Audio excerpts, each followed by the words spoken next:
بسم اللہ الرحمن الرحیم۔ ناظرین، ہم نے ایک پچھلے پروگرام میں جناب جاوید احمد غامدی صاحب کی علم کلام سے متعلق کچھ نظریات پر تبصرہ کیا تھا۔ جاوید احمد غامدی صاحب کا یہ دعویٰ ہے کہ علم کلام ایک بے معنی علم ہے۔ اس کا تجزیہ کرتے ہوئے ہم نے کئی امور کو واضح کرنے کی کوشش کی تھی کہ ان کا یہ دعویٰ کیوں کر غلط ہے۔ ہم نے یہ بتانے کی کوشش کی تھی کہ ایک خاص وجودی فکر کو لے کر علم کلام کو اس کے ساتھ ایکویٹ کر دینا یہ ایک فیکچول ایرر ہے۔ اسی طریقے سے ہم نے یہ بتانے کی کوشش کی تھی کہ علم کلام میں کون سے ایسے اہم سوالات ہیں جنہیں اگنور نہیں کیا جا سکتا۔ اسی طریقے سے ہم نے یہ بھی بتانے کی کوشش کی تھی کہ جب وہ کہتے ہیں کہ ایک فطرت کا استدلال ہے تو اس میں کیا کمزوری ہے، یا فطرت کے سے وہ کیا مراد لیتے ہیں، اس میں کہاں کہاں ابہامات ہیں۔ اسی طریقے سے ہم نے یہ بھی بحث کی تھی کہ وہ کون سے اہم مسائل ہیں جو علم کلام کے فروغ کا باعث بنے، اور وہ سب ہماری تاریخ کے اندر کے مسائل تھے۔ تاہم جناب جاوید احمد غامدی صاحب نے اپنی ایک حالیہ ویڈیو میں اس پروگرام کے تناظر میں جو تبصرہ کیا ہے اس کے تمام پہلوؤں کو چھوڑ کر اس کا صرف ایک پہلو لیا ہے، اور اس پر ان کا کہنا یہ ہے کہ علم کلام ایک ناگزیر علم نہیں ہے۔ اب یعنی وہ بے معنی کی جو بات انہوں نے پہلے کہی تھی اس کو یوں کہا ہے کہ یہ ناگزیر نہیں ہے۔ اور سوال اصل میں ان سے یہ ہوا تھا کہ جب ہم قرآن مجید کا مطالعہ کرتے ہیں تو کئی ایسے علوم ہیں جو اس کے نتیجے میں پیدا ہونا ناگزیر ہیں، جیسے علم تفسیر ہے، اصول فقہ ہے وغیرہ وغیرہ۔ اس کا جواب دیتے ہوئے آپ نے یہ فرمایا کہ اصول فقہ، تفسیر، لغت، فقہ یہ تو ناگزیر علوم ہے، تاہم علم کلام کوئی ایسا علم نہیں ہے۔ کیونکہ ان کا کہنا یہ ہے کہ قرآن مجید کی حقانیت تک پہنچنے کے لیے، یا قرآن مجید میں جو عقائد سے متعلق مسائل بیان ہوئے ہیں ان تک پہنچنے کے لیے ہمیں کسی استدلال کی خارج از قرآن ضرورت نہیں ہے، نمبر 1۔ پھر وہ کہتے ہیں کہ علم کلام کا جو حاصل ہے وہ صرف اور صرف 2 امور ہیں۔ ایک یہ کہ اس میں دلیل حدوث کا بیان ہے، جس کا پہلا مقدمہ یعنی عالم حادث ہے، یہ بدیہی حقائق پر مبنی نہیں ہے، یہ ایک نظری قسم کی چیز ہے جو بہت کمزور ہے۔ اور جو دوسرا مسئلہ علم کلام میں زیر بحث آتا ہے وہ ہے ذات اور صفات کے تصور سے متعلق کچھ سوالات، اور ان کا کہنا یہ ہے کہ اللہ تعالیٰ کی ذات اور صفات سے متعلق امور جو ہیں وہ وحی میں بیان ہو گئے ہیں، اور اس کے اوپر قرآن بالکل واضح ہے، اور کسی قسم کی کلامی ایکٹیویٹی کی اس میں ضرورت نہیں رہ جاتی۔ یہ ان کا مجموعی مقدمہ ہے جو انہوں نے اپنی گفتگو کے اندر بیان فرمایا ہے۔ آئیے یہاں پر مختصراً ان کے چند کلپس دیکھ لیتے ہیں جس میں انہوں نے اس بات کو بیان کیا ہے۔ علم کلام کے باب میں یہ کہا جا سکتا تھا کہ اس میں در حقیقت اس استدلال کی وضاحت کی گئی ہے، تو استدلال کی وضاحت اگر فی الواقع قرآن مجید کی روشنی میں ہوتی تو اس کو بھی سر آنکھوں پر رکھنا چاہیے تھا۔ وہ ہم تفسیر میں کر دیتے ہیں اور اس کو بیان بھی کرتے رہتے ہیں، تو اس کا حاصل محصول جب ہم نے اس کو پڑھا تو 2 ہی چیزیں تھیں۔ ایک یہ کہ ذات باری کے اس بات کے لیے دلیل حدوث پیش کی گئی، اور دوسرے ذات باری کا فلسفیانہ تصور متعین کیا گیا۔ دلیل کا معاملہ یہ ہے کہ اس کا صغرا خود محتاج دلیل ہے، تو جس دلیل کا صغرا محتاج دلیل ہو، سوال یہ ہے کہ وہ کیا خدمت انجام دے گی۔ اور جو تصور پیش کیا گیا اس نے سوائے تشبیہ اور تنزیہ کے جدال کے اور کچھ پیدا ہی نہیں کیا، وہ ہماری ضرورت ہی نہیں تھی۔ اس میں اتنی بات بہت کافی ہے جتنی اللہ کی کتاب نے بیان کر دی ہے۔ اللہ تعالیٰ کی ذات، اللہ تعالیٰ کی صفات کے معاملے میں قرآن مجید کا بیان ہر لحاظ سے مکتفی ہے، اس سے زائد، اس سے باہر، اس سے دائیں، اس سے بائیں کسی چیز کی طرف التفات کی ضرورت ہی نہیں ہے۔ ناظرین، یہ ہے ان کی گفتگو کا خلاصہ۔ ہمارے ساتھ آج ایک مرتبہ پھر مفتی مشرف بیگ صاحب موجود ہیں، ہم ان کا نہایت شکر گزار ہیں۔ مفتی صاحب، آپ نے ہمارے لیے وقت نکالا۔ مفتی صاحب، غامدی صاحب نے جیسا کہ ہماری پچھلی گفتگو تھی اس کے بہت سارے مجموعی نکات میں سے ایک نقطہ لے لیا ہے، اور جن کا ان کا خلاصہ یہ ہے کہ جی علم کلام ناگزیر نہیں ہے۔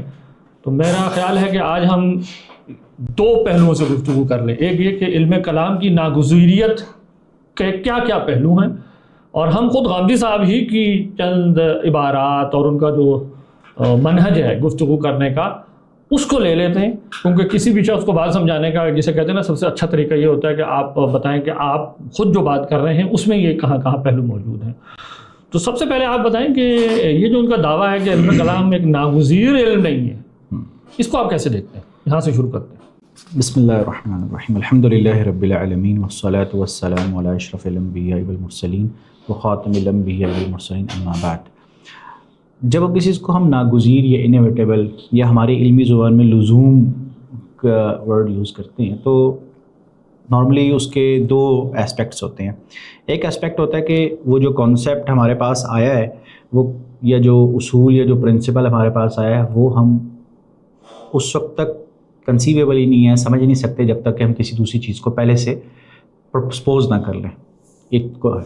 اور دوسری چیز یہ ہوتی ہے کہ دین یا اس کانسیپٹ کو اپلائی کرتے ہیں کسی چیز, یعنی اگر سادہ سی الفاظ میں کہیں تو جیسے ہم میتھمیٹکس کی بک پڑھ رہے ہوتے ہیں تو اس میں پہلے ہمیں فارمولیز ہوتے ہیں وہ اسٹیبلش کرتے ہیں, پھر آگے ایکسرسائزز آنا شروع ہوتی ہیں, مختلف کیسز پہ اس کو جا کے امپلیمنٹ کر رہے ہوتے ہیں ہم کہ اس کو الگوریدم یا اس کا لاگ لینا ہے تو اس کا لاگ کیسے لیا جائے گا, اس کی امپلیمنٹیشن ہوتی ہے. تو ناگزیر ہونے کا مطلب کیا ہے؟ کیا وہیں وہ عامر صاحب یہ فرمانا چاہ رہے ہیں کہ علم کلام ناگزیر اس وجہ سے نہیں ہے کہ جب ہم نے ایک بار یہ طے کر لیا کہ آیت کا مطلب کیا ہے, اب اس کے بعد امپلیمنٹ کرنے کے لیے ہمیں کسی چیز کی ضرورت نہیں رہے گی؟ اپیرنٹلی یہ معنی نہیں ہو سکتے اور نہیں ہونے چاہیے. تو ظاہر سی بات آپ نے طے کر لی ایک چیز کا کانسیپٹ, تو پھر اس کے بعد اس کو امپلیمنٹ کرنا ایک الگ بحث ہے. ہمارے ہاں جس کو تحقیق المناط کی کانسیپٹ جو اصول فقہ میں یوز ہوتی ہے وہ ایسی ہوتی ہے کہ آپ نے پرنسپل پہلے تخریج مناط سے یا تنقیح مناط سے اسٹیبلش کر لیا ہوتا ہے, اس کے بعد آپ اس کو کسی فرع میں کر رہے ہوتے ہیں. اب پہلی چیز یہ ہوتی ہے کہ جو دین یا قرآن جب ایک ورڈ کو اپنے ساتھ لے کے آیا, کانسیپٹ کو لے کے آیا ہے, وہ کانسیپٹ کیا ایک لوڈڈ کانسیپٹ ہے, کچھ چیزوں کو پہلے سے وہ پریزیوم کر کے آیا ہوا ہے. تو یہ بظاہر اپیرنٹلی میننگ تو یہی ہونے چاہیے. تو اب یہ سوال ہے کہ کیا پہلے تو ہم نے ناگزیر کے معنی, ہمارے خیال سے تو یہ والے معنی جو پہلے والے معنی ہیں کہ کچھ باقبل چیزیں ہیں جن کو آپ کو لینا پڑے گا, یہ کانسیپٹ ہونا چاہیے. تو اب اسی پہ یہی سوال پیدا ہوتا ہے کہ جب اسی بات کو اسی میننگ کو اب لے کے آگے چلتے ہیں, کیونکہ اطلاق کی بات تو اوبیسلی وہ بات کی بحث ہے, اطلاق کی بھی ہم بھی بحث اطلاق کی نہیں کر رہے, کہ ہمارا تو دعویٰ یہی ہے کہ قرآن مجید میں جب بہت سی چیزیں آتی ہیں وہ کانسیپٹ جیسے لینگویج, جیسے دیکھیں نا غامدی صاحب نے خود فرمایا کہ بھئی لینگویج ناگزیر ہے, تو لینگویج اطلاق کے لیے ناگزیر تو نہیں ہے نا, بلکہ لینگویج جو ہے وہ دراصل اس کانسیپٹ کو بلڈ کرنے کے لیے کہ وہ کانسیپٹ کیا ہے, وہ تصور کیا ہے, علمی تصور جس کے لیے آئی ہے. تو اب یہاں پر یہ سوال پھر پیدا ہو جاتا ہے کہ جب یہ کہا جاتا ہے کہ قرآن تک پہنچنے کے لیے جو قرآن کا ہی استدلال ہے, یہ قرآن ہی کا استدلال ہے, اس سے مراد کیا ہے؟ یعنی یہاں پر آپ کس کیپیسٹی سے بات کر رہے ہیں؟ دیکھیں پہلی بات یہ ہے کہ ظاہر ہے ایک بندہ, ہمارے جو فقہ اصول فقہ یہ سارے علوم ہیں نا, یہ سارے کے سارے علوم پریزیوم کرتے ہیں پہلے کہ خدا ہے, یعنی جو عقیدے میں تصورات کو پریزیوم کر کے آگے چل رہے ہوتے ہیں. تو ظاہر ہے اب ایک فقیہ ایز اے فقیہ کبھی بھی خدا کے وجود پہ بحث نہیں کرتا, ایز اے فقیہ بحث نہیں کرے, یا نبوت کی صداقت پہ بحث نہیں کر رہا ہوتا, یہ فرض کرتا ہے کہ یہ سب اسٹیبلشڈ ہو گئے ہیں.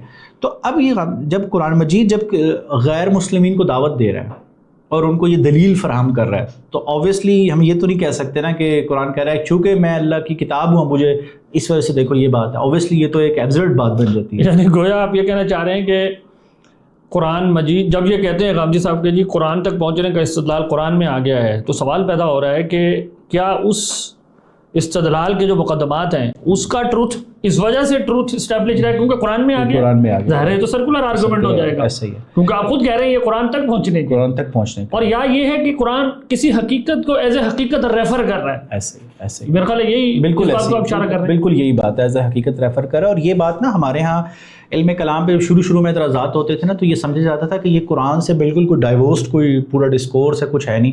تو وہ نا ان کو مقابلے میں یوں بتایا کرتے تھے کہ محدثین وغیرہ کے جو تھے وہ کہتے تھے کہ دیکھو قرآن میں دو طرح کی چیزیں آئی ہیں, کچھ مسائل آئے ہیں اور کچھ دلائل آئے ہیں, باقاعدہ جو عقلی دلائل قائم کرتے ہیں. اب یہ وہ چیز ہے جس کے بارے میں عابد صاحب ریفر کر رہے ہیں کہ یہ عقلی مقدمات ہیں. لیکن کوشچن یہ ہے کہ کیا یہ عقلی مقدمات جب کسی سے آپ گفتگو کر رہے ہیں, آپ کو ہمیشہ کامن گراؤنڈ کی ضرورت ہوتی ہے, آپ کو زیرو سے کبھی بھی سٹارٹ نہیں کر سکتے. وہ کامن گراؤنڈ کہاں سے آتا ہے؟ آپ دیکھیں یہ بیسک کوشچن, اس کو ٹیکل کرنے کی ضرورت ہے. تو اس کا مطلب ہے کہ اب اختلاف صرف یہ رہ گیا ہے کہ جن مقدمات کا دعویٰ کیا جا رہا ہے وہ قرآن میں ہیں, ہر کوئی یہ کہتا ہے کہ میں جو کہہ رہا ہوں نا وہ قرآن میں, یعنی اس پر ایگریمنٹ ہے. جی کچھ حقائق ہیں جن کو اگر قرآن بھی بیان کر رہا ہوگا وہ ایز اے فیکٹ بیان کر رہا ہوگا, نہ کہ اس وجہ سے کہ قرآن میں آ گئے اس لیے ٹرو ہیں, کیونکہ خود یہ مان رہے ہیں کہ قرآن کی حقانیت کے ثبوت کے وہ دلائل ہیں. ایسے ہی تو یہ ایگریمنٹ ہوگا کہ کچھ چیزوں کو پہلے ہونا لازم ہے. اور دوسری بات یہ کہ جب وہ قرآن سے ماقبل حقائق ہیں تو ان کی حقیقت ہونے کا پیمانہ خود مطلب الفاظ قرآن سے کہیں باہر سے آنا چاہیے. اور ہم قرآن کو ایز اے گائیڈ اس میں یقیناً استعمال کر سکتے ہیں جیسے کہ متکلمین نے استعمال کیا ہوا ہے. اب زیادہ سے زیادہ یہی اعتراض رہ گیا کہ جی یہ قرآن سے انہوں نے نہیں لیا ہوا, تو یہ تو ایک دعویٰ ہے. متکلمین دیکھیں یہی کہتے آئے ہیں, بلکہ متکلمین کیا مسلم فلاسفہ تک بھی یہ کہتے ہیں کہ ہم نے یہ قرآن سے ہی لیا ہوا ہے. یعنی دنیا کا ہر شخص یہ دعویٰ کرتا ہے جو میں کہہ رہا ہوں وہ میں نے قرآن سے لیا ہے, تو ان کے دعوے میں تو کوئی ایسی تخصیص نہیں رہ گئی اس حوالے سے. اچھا پھر آپ دیکھیں کہ یہ اس کی ایک مثال لے لیں. متکلمین کہتے ہیں کہ یہ جو ہمارا طریقہ ہے کہ سب سے پہلے اللہ تعالیٰ کی ذات توحید ثابت ہوگی, پھر نبوت بطور فرع کے طور پہ ثابت ہوتی ہے. وہ کہتے ہیں کہ سورہ بقرہ میں یہی استدلال ہے. امام راضی کو اگر آپ پڑھیں نا, انہوں نے تو بہت ہی تفصیل سے ان امور کو اپنی تفسیر کے اندر اور دیگر کتابوں میں کھولا ہوا ہے. وہ کہتے ہیں جیسے دیکھیں قرآن مجید میں آیا ہے 3 گروہوں کا تعارف کرانے کے بعد سورہ بقرہ میں کہ یا ایھا الناس اعبدوا ربکم الذی خلقکم والذین من قبلکم لعلکم تتقون. سب سے پہلے ایک بندے سے شروع ہوا کہ خود اپنے اوپر غور کرو, تمہیں خلق کیا. پھر انسان کے ذہن میں خیال آتا ہے کہ شاید میرے والدین میری علت ہیں, تو ان کو بھی میں نے خلق کیا. پھر کہا گیا پھر کہ یہ جو اب انسان کے ذہن میں یہ زمین آسمان کے جو امور ہیں یہ خیال شاید پیدا ہوتا ہے کہ شاید یہ علتیں ہوں گی, تو قرآن نے ان کی طرف اشارہ ہے الذی جعل لکم الارض فراشا والسماء بناء. زمین کی طرف پہلے اشارہ کیا, پھر آسمان کی طرف اشارہ کیا. پھر جو ان کے درمیان امور ہیں کہ میں بارش برساتا ہوں, کھیتی اگتی ہے, یہ سب بیان کرنے کے بعد کہا فلا تجعلوا للہ اندادا وانتم تعلمون. اب یہاں تک دیکھیں توحید اسٹیبلش ہو گئی کہ اللہ کے ساتھ کسی کو ند نہ بناؤ, مد مقابل نہ بناؤ. پھر آیا وَإِن كُنتُمْ فِي رَيْبٍ مِّمَّا نَزَّلْنَا عَلَىٰ عَبْدِنَا فَأْتُوا بِسُورَةٍ مِّن مِّثْلِهِ. اگر آپ کو یہ شک ہے لوگوں کہ محمد صلی اللہ علیہ وسلم جو پیش کر رہے ہیں وہ ان کا کھویا خود اپنا بنایا ہوا کوئی کلام ہے, تو تم لے آؤ اس کی مثل اور بلا لو اپنے سارے مددگار. تو اب آپ دیکھیں متکلمین کا یہی طریقہ ہے کہ وہ کہتے ہیں کہ پہلے ذات, عالم کا حدوث, یہ سارے مسئلے طے ہوں گے. ایک ایسی ذات ثابت ہوگی جو معجزہ دکھا سکتی ہے, پھر نبی کا دعویٰ نبوت بذریعہ معجزہ ثابت ہوگا, اور پھر جنت اور جہنم. اور پھر دیکھو قرآن میں اسی طرح آیا ہے کہ جو نہیں مان رہے انہیں بشارت دے دیجیے کہ تمہارے لیے جہنم کا خطرہ ہے جو کافروں کے لیے تیار کر دی گئی ہے. تو متکلمین بھی یہی کہتے ہیں کہ ہم نے سارا کچھ جو ہے قرآن سے لیا. تو یہ تو کوئی بامانہ بات نہیں ہے کہ انہوں نے قرآن سے لے لیا ہے اور باقیوں نے نہیں لیا. اور جیسے ابھی آپ نے یہ بات کہی کہ کچھ چیزیں ہمیں پہلے پریزیوم کرنی ہوگی کہ قرآن کو یا ان کو ریفر کر رہا ہے ایز اے حقیقت. تو یہاں میرا خیال ہے یہ نقطہ بھی ہمیں سمجھ لینا چاہیے کہ عقل اور نقل کے درمیان انٹریکشن کی صورتیں کیا بنتی ہیں. تو اگر ہم اس کا ایک مختصر ایک خلاصہ لے لیں تو پہلا پہلو یہ بنتا ہے کہ نقل کی جو حجیت ہے اس کی دلیل فراہم کرنا, یہ پہلا وظیفہ ہے عقل کا. یعنی مصدر حکم شرعی کیا ہے اس کی پہچان کرائے گی. دوسرے نمبر پر اس مصدر سے حکم اخذ کرنے کے چند بائنڈنگ اصول دیتی ہے. مثال کے طور پر ان اللہ علی کل شیء قدیر ہے, تو یہاں اللہ خود مراد نہیں ہے شے سے. اب یہ ہم دیکھیں ہمارے سارے لوگ اصول فقہ تک میں یہ مانتے ہیں کہ دلائل عقلیہ سے جو تخصیص ہوتی ہے وہ لفظ کی قطعیت نہیں توڑتی. احناف کے ہاں یہ موجود ہے کیونکہ وہ کہتے ہیں کہ یہ تو پرائر ہے, اس کو پریزیوم کر کے گویا آیت پڑھنا شروع کی گئی ہے. تو کچھ بائنڈنگ اصول ہوتے ہیں جن کے خلاف نص نہیں جاتی, اور اسی وجہ سے آپ دیکھیں اسی اصول سے بڑا مشہور وہ مسئلہ پیدا ہوا ہے جو متکلمین اور شیخ ابن تیمیہ کے درمیان ہے کہ بھئی تم جو ہے وہ بعض آیات کی تفویض کیوں کر دیتے ہو. کیونکہ ہم نے کہا کہ بھائی وہ تو بائنڈنگ اصول ہے, اس کے خلاف نہیں جا سکتا. یا جیسے حکم حسن و قبح عقلی کا جو مسئلہ ہے وہ بھی آپ دیکھیں اسی طرح کا ہے کہ ہم جب یہ طے کر لیتے ہیں کہ یہ حقائق کی طرح ہیں تو نص اس کے خلاف نہیں جاتی. تیسرا پہلو جو عقل اور نقل کے درمیان انٹریکشن سے متعلق ہے وہ یہ ہے کہ عقل ہمیں استدلال کے کچھ طریقے فراہم کرتی ہے.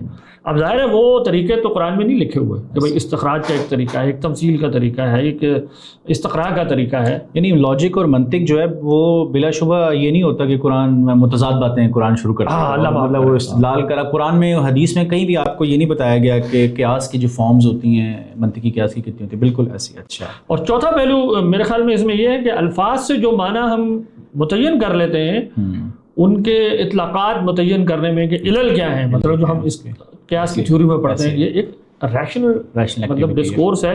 تو اس معنی میں یعنی ہم دیکھیں تو ایک بہت بڑا یعنی ایک دائرہ ہے جہاں عقل اور نقل انٹریکٹ کر رہے ہوتے ہیں, اور اس میں سے آپ دیکھیں 3 پہلو تو وہ ہیں جو پہلے کے جو گیون ہوتے ہیں, تو کیسے اگنور کیا جا سکتا. تو یہ وہ ناگزیریت کے پہلو ہیں جن کو ہم یعنی ہائی لائٹ کرنا چاہ رہے ہیں کہ یہ تو ہیں.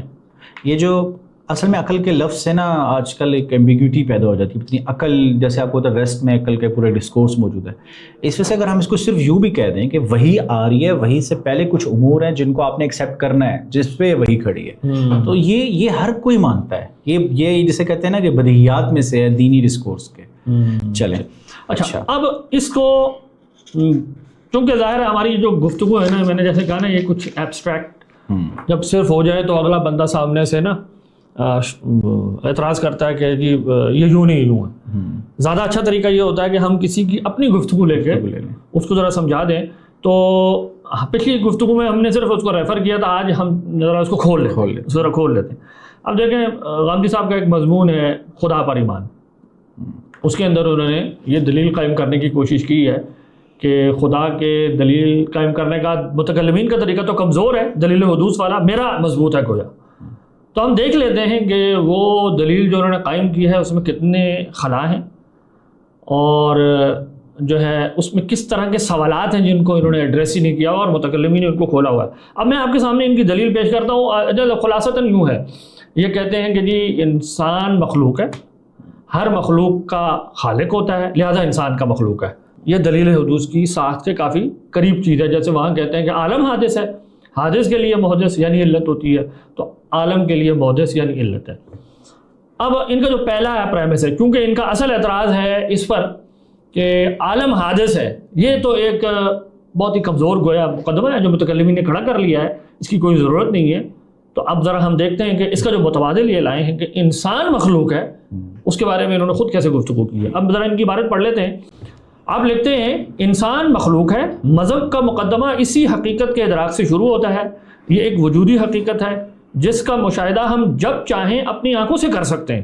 چنانچہ ہم دیکھتے ہیں کہ انسان کی تخلیق کن بے جان عناصر سے ہوتی ہے. اور اس کے بعد ان کی ایک عبارت آگے چلتی ہے کہ جی ماں کے پیٹ کے اندر کیسے اجزاء جمع ہوتے ہیں اور اس کے بعد جو ہے پھر ایک انسان بن جاتا ہے. اور آج تو ہم گویا دیکھ سکتے ہیں, آج ہمارے سامنے ایسے کیمرے آ گئے ہیں کہ ہم ماں کے پیٹ کے اندر بھی جھانک کر دیکھ سکتے ہیں کیسے انسان بن رہا ہے. تو انسان کا مخلوق ہونا میں دیکھ رہا ہوں. تو میرا سوال یہ ہے کہ کیا میں انسان کے بننے کا مشاہدہ کرتا ہوں؟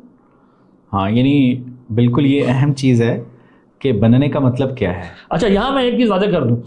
یہ جو ان کا کہنا ہے نا کہ دلیل حدوث اس لیے کمزور ہے کیونکہ وہ کسی بدیہی قضیے پر نہیں کھڑی ہوئی, اور یعنی حسیات میں جو آتی ہیں وہ تو علم ضروری ہوتی ہے. تو اب ان کا کہنا یہ ہے کہ بھئی انسان کا مخلوق ہونا تو میں دیکھ رہا ہوں, یہ میری ایک مضبوط دلیل آ گئی. کیا ہے واقعی ایسے؟ دیکھیں اصل میں بات یہ ہے کہ مخلوق ہونا, یہ بننے سے ہم مراد کیا لیتے ہیں کہ اگر ہم یہ مراد لیتے ہیں کہ ایک فارم سے دوسری فارم میں چینج ہو جانا, اگر تو مخلوق سے یہ مراد لے رہے ہیں تو ٹھیک ہے, وہ تو ہم مشاہدہ اس وقت کر لیتے ہیں. لیکن کیا ایک مسلمان کا کہ عقیدے کا تقاضا اس چیز سے پورا ہو جاتا ہے کہ بس فارمز چینج ہوتی جا رہی ہیں اور شروع میں کوئی ہمیشہ سے بس ایٹرنلی کوئی میٹر ہے مثال جیسے؟ دیکھیں بات یہ ہے کہ اس پہ ہمیں یہ طے کرنے کی ضرورت ہے کہ مخلوق کو جب کہ ہم مانے کیا لیتے ہیں, کیا ایک فارم سے دوسری فارم پہ میں چینج ہو جانا ہے یا عدم سے وجود میں آ جانا ہے.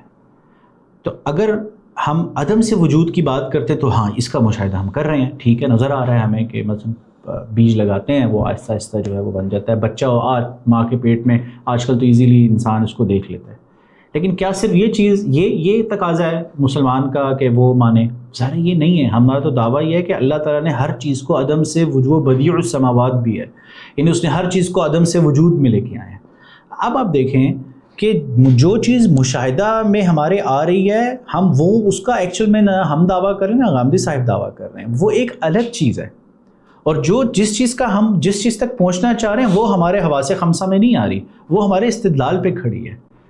تو یعنی کہنے کا مطلب یہ ہے کہ انسان بن رہا ہے, مخلوق ہے, یہ حس میں نہیں آ رہا, یہ نہیں آ رہا.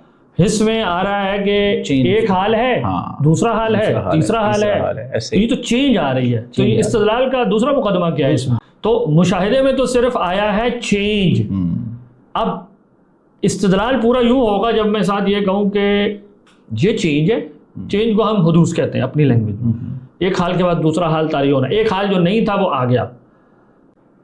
جو چیز چینج ہو رہی ہو ہم کہتے ہیں وہ ممکن ہوتی ہے, محتاج ہوتی ہے.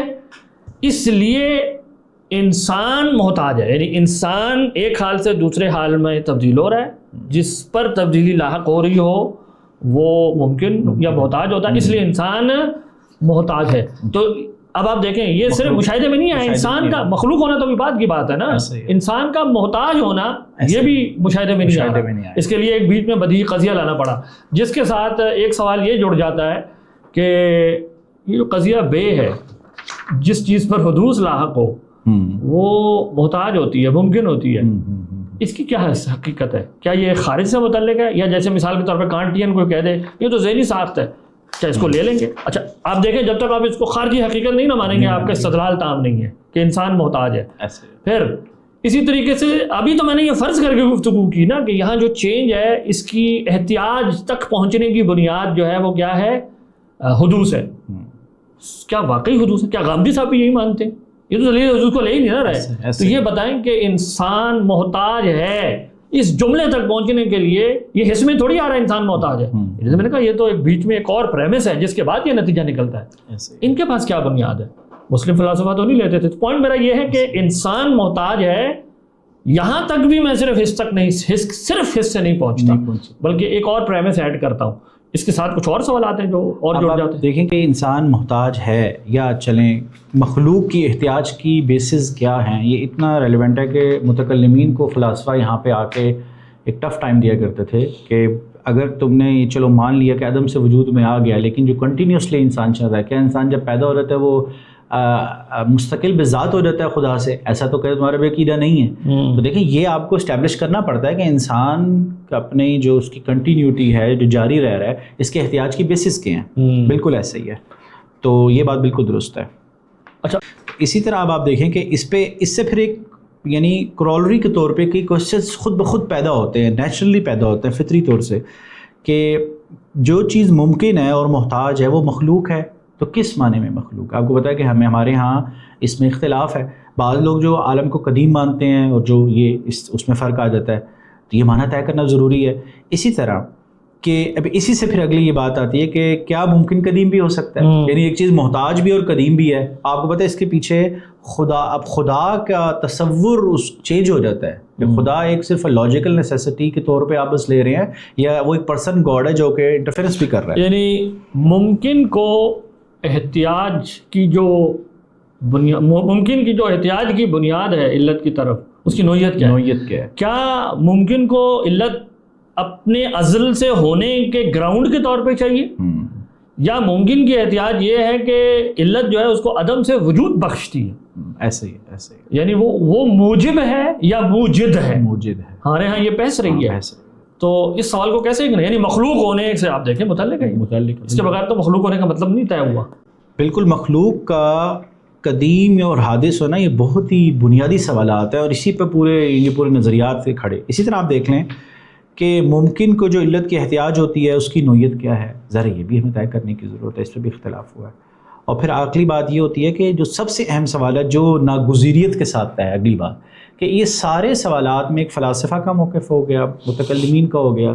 چلیں غامدی صاحب کو تھوڑے ہم کہہ دیتے ہیں کہ وہ دونوں کی بات نہیں لے رہے، تو ان کا جو ایک موقف ہے ہم فرض کر لیتے ہیں۔ اس میں سے کیا یہ قرآن مجید کا تقاضا پورا ہو جاتا ہے؟ یعنی اگر فلاسفہ کا موقف لے لیں اس سے ہو جاتا ہے، متکلمین کا لے لیں ہو جاتا ہے، اور پھر یہ کیسے طے ہوگا؟ یعنی مخلوق ہونے کا کون سا معنی دین کے تقاضے کو پورا کرتا ہے جو قرآن میں بیان ہوا؟ اللہ خالق ہے، اللہ خالق ہے فلسفی کے معنی میں کہ اللہ ایک نیسیسیٹیٹنگ کاز ہے جس سے امور کا صدور ہو گیا، یا اللہ تعالیٰ عدم سے وجود دیتے ہیں؟ تو آپ دیکھیں یہاں عدم سے متعلق ہو جاتی ہے بات آ کے۔ اچھا اب اس میں دلچسپ بات یہ ہے کہ کچھ ایسے سوالات ہیں جس کو ہمارے ہاں نا عقلی لم ٹٹول سمجھا جاتا ہے، اور سمجھا جاتا ہے شاید اس کا تو دین سے کوئی تعلق نہیں ہوگا۔ میں آپ کو دکھاتا ہوں ان کا بھی تعلق ہے۔ آپ یہ جملہ لیں، انسان مخلوق ہے۔ انسان سے کیا مطلب ہے؟ ابھی ہم نے مخلوق کے اوپر بات کر لی، ابھی میں ہے کو چھوڑ رہا ہوں، ہویت کی کیا حیثیت ہے ابھی اس کو چھوڑیں۔ انسان کا کیا مطلب ہے؟ کہ انسان زید امر بکر، یہ جو تین افراد ہم کہتے ہیں، یہ تین افراد ہیں، ان کے درمیان ایک معنی مشترک میں لے لیتا ہوں، انسان، انسانیت۔ یہ انسانیت کہیں خارج میں متحقق ہے؟ یعنی اگر میں اپنی پرانی لینگویج میں لے جاؤں نا تو وہ یہ بحث یہ تھی کہ یہ اشتراک معنوی ہے یا اشتراک لفظی ہے۔ اگر یہ اشتراک معنوی ہے یعنی ان میں کوئی حقیقت ہے جو کامن ہے، بالکل ایک جیسی ہے. تو سوال پیدا ہوا کہ یہ کہاں متحقق ہے؟ یہ اس کو یونیورسلز کی بحث کہتے ہیں. یونیورسلز کہاں متحقق ہے؟ آپ کو پتہ ہے اس پہ کئی نظریات ہیں. ارسطو ایک افلاطون کا نظریہ تھا کہ یونیورسلز ایک الگ دنیا کے اندر کہیں متحقق ہے، یعنی خارج میں انڈیپینڈنٹلی متحقق ہے. ارسطو کہتا ہے نہیں، خارج میں انڈیپینڈنٹلی نہیں ہے بلکہ جزیات کے اندر ان کے ماتحت ہیں، ایز اے جز، ایز اے پارٹ ہے. اچھا، بعض نے کہا کہ نہیں یہ ذہن میں، بعض نے کہا نہیں ذہن اور خارج دونوں میں. کانٹ آگے کہہ دے گا یہ صرف ذہن میں. اب یہ سوال ریلیونٹ ہو گیا کہ انسان زید امر بکر کو تو اللہ نے بنایا ہے، لیکن یہ جو ایک کلی ہے کیا اس کو بھی خدا خلق کرتا ہے؟ یعنی یہ جو کلیات ہیں کیا یہ جعل جائل سے ہیں؟ یہ ہمارے ہاں بحث ہوئی ہے. آپ دیکھیں معتزلہ کا نظریہ تھا کہ یہ جعل جائل سے نہیں ہوتی، یہ لا وجود و لا معدوم کے درمیان ایک ثبوت کی کیفیت کے اندر ازل سے ثابت ہے. اور وہ خلق کا مطلب کیا کرتے تھے کہ اللہ تعالیٰ ان ازلی ماہیات کو جو کہ حقائق کی طرح ہیں ان کو وجود بخشتے ہیں. تو خلق کا مطلب ماہیات کو وجود دینا ہے، نہ کہ ماہیات کو خلق کر دینا. جبکہ ہمارے اشاعرہ ماتریدیہ جو ہے آپ دیکھیں سختی سے رد کرتے ہیں اس کی، وہ کہتے ہیں کہ نہیں یہ ماہیات بھی جعل جائل سے ہیں، اور جب تک آپ یہ نہیں کہیں گے اس وقت تک خلق کا وہ مفہوم پورا نہیں ہوگا جو قرآن مجید کا ہمارے سے تقاضا ہے اور جو امت سمجھتی آئی ہے. اچھا، اسی میں دلچسپ بات یہ ہے کہ اتنا ہی نہیں، یہ ایک پھر آگے بحث ہوتی ہے کہ کیا ماہیات یعنی یہ جو کلیات ہیں خارج میں اگر یہ مان لی جائیں، کیا کلیات جو ہیں وہ جعل جائل سے ہو بھی سکتی ہیں؟ ان کی نوعیت ایسی ہے؟ تو یہ باقاعدہ بحث ہے، اور مسلم فلاسفہ اپنا بڑا زور لگاتے تھے یہ دکھانے کے لیے تاکہ اس اعتراض سے بچیں جو معتزلہ کے اوپر ہوتا تھا. پوائنٹ میرا یہ ہے، وہ جیسے آپ نے کہا ناگزیریت کا پہلو کہ اللہ خالق ہے اور کائنات مخلوق ہے. میں نے قرآن سے پڑھ بھی لیا، بہت ساری آیتیں پڑھ لی. یہ مفہوم تو متعین کرنا ہے نا کہ کون سا مفہوم ہے جو اصلاً مطلوب ہے، کون سا ہے وہ ہے کہ جس کی گنجائش دی جا سکتی ہے کہ اس سے تکفیر نہیں ہوگی، اور کون سا معنی ایسا ہے جس کے بعد ہم کہیں گے کہ اس شخص نے گویا قرآن کی تکذیب کر دی ہے، قرآن نے یہ بات نہیں کہی ہے. تو یہ کیا قرآن کی کہیں آیتوں میں لکھا ہوا ہے؟ اگر لکھا ہوا ہے تو وہ آیتیں لے آئیں گے. تو یہ تو پرائر یعنی گویا متکلم نے گفتگو کی ہے ان کو فرض کرتے ہوئے کہ عقلی مقدمات سے انسان یہاں تک پہنچ سکتا ہے. کیا کہتے ہیں اس پہ؟ بالکل ایسی ہے. آپ یہ دیکھیں کہ جو انسان کے افعال کے خلق کی بحث ہے، کتنا اس پہ غلغلہ ہوا تھا، اس پہ ہماری پوری کی پوری روایت نے یعنی کتنی بحثیں کی تھی. اب وہ یہی ہے نا کہ کیا انسان کے کچھ اعراض کو مان لینے سے کہ وہ خود ایک انسان پیدا کر لیتا ہے کہ قرآن کی آیات کا تقاضا پورا ہو جاتا ہے کیا؟ اچھا، اور اگر کوئی کہتا ہے نہیں ہوتا تو اس پہ تکفیر کرنی ہے کہ نہیں کرنی؟ یہ سب چیزیں تو اوبویسلی ہم نے یہیں سے طے کی ہیں. تو بالکل ایسا ہی ہے، یعنی یہ اس کو انکار نہیں کیا جاتا. اس کو اب یوں دیکھیں کہ جو جدید دور کے اندر جو سوالات پیدا ہو رہے ہیں اب سب اس کو ٹیکل کریں. جیسے صاحب بھی کہہ رہے تھے کہ میں الحاد کو ٹیکل کروں گا، اسی چیز بہت اچھی بات ہے، ہم تو کہتے ہیں. اب اس میں ماڈرن ٹائم میں جو ایولیوشن کی تھیوری ہے وہ آئی ہے اور اس نے لوگوں کو کتنا متاثر کیا، اس پہ کتنا لٹریچر آیا، قرآن کی آیات کی اس پہ توضیحات ہونے لگی، اور اب لوگوں کو نظر آنے لگ پڑا کہ قرآن میں بھی بہرحال سے اشارات ہیں، اشارات موجود ہیں. اب اچانک مطلب اس نظریے کے آنے کے بعد یہ چیز فیل ہونے لگ گئی ہے. تو اب غامدی صاحب سے بھی کوئی سوال پوچھیں گے تو یہ کہیں گے یار یہ فضول سوال ہے، چھوڑو اس کو، یہ وقت کا ضیاع ہے، اس پہ بات کرنے کی ضرورت نہیں ہے. وہ بتائیں گے کہ بھائی نظریہ ارتقاء کے کیا معنی ہو سکتے ہیں، یہ معنی پائے جا سکتے ہیں، نہیں پائے جا سکتے. اب اگر کوئی آج غامدی صاحب سے پوچھے کہ ایڈم یا آدم علیہ السلام جو تھے کیا مطلب وہ کسی پہلے مخلوق سے پیدا ہو کے آئے تھے یا اللہ تعالیٰ نے ان کو کن فیکون سے براہ راست پیدا کیے تھے، پچھلی پرائر کسی مخلوق سے نہیں تھے؟ مثلا وہ اس کو واضح تو کریں گے نا کہ ہاں میں میری قرآن کی جو میں نے معنی طے کیا اس کے مطابق یہ چیز ایسی ہے. تو ناگزیر ہے نا ان کے لیے، اس سے تو انکار نہیں کرتے. گویا آپ یہ کہنا چاہ رہے ہیں کہ جیسے پہلے دور میں کلیات سے متعلق یہ بحثیں اسی چیز کانٹیکسٹ میں یعنی اہم تھیں کہ خدا کے خالق ہونے کا کیا مطلب ہے، انسان کے مخلوق ہونے کا، کائنات کے مخلوق ہونے کا کیا مطلب ہے. آج نظریہ ارتقاء نے اس سے متعلق کچھ نیا پہلو سامنے لیا ہے. تو ہم یہ تو نہیں کہتے کہ یہ تو دین سے متعلق بلکہ ہم ان کا جواب دینے کی کوشش کر رہے ہوتے ہیں. کیوں؟ کیونکہ ہمیں سمجھ میں آ رہا ہے کہ یہ تو ہمارے تھیوری کو ایسے ہی افیکٹ کرے گا، ہمارے عقیدے کے اوپر اثر انداز ہوگا، تو ہمیں جواب تو دینا پڑتا ہے. اچھا جی، عوام کے اندر ایک چیز مشہور ہو گئی ہے اس دور کے اندر، اور یہ سوالات جو ہم پہلے اٹھا کے ہمیں پتہ ہے کہ یہ بالکل ایک عام لے مین کی سطح پہ ڈسکشنز نہیں عام طور سے ہوتی. لیکن ظاہر سی بات ہے علمی ڈسکورس میں آپ صرف یہ تو نہیں دیکھ رہے ہوتے یار کہ عوام میں اگر ایک چیز مشہور ہوگی تو اس کو تو میں اہمیت دوں، اور جو چیز عوام میں مشہور نہیں اس کو میں اہمیت نہ دوں. بالکل ایسے ہی ہے.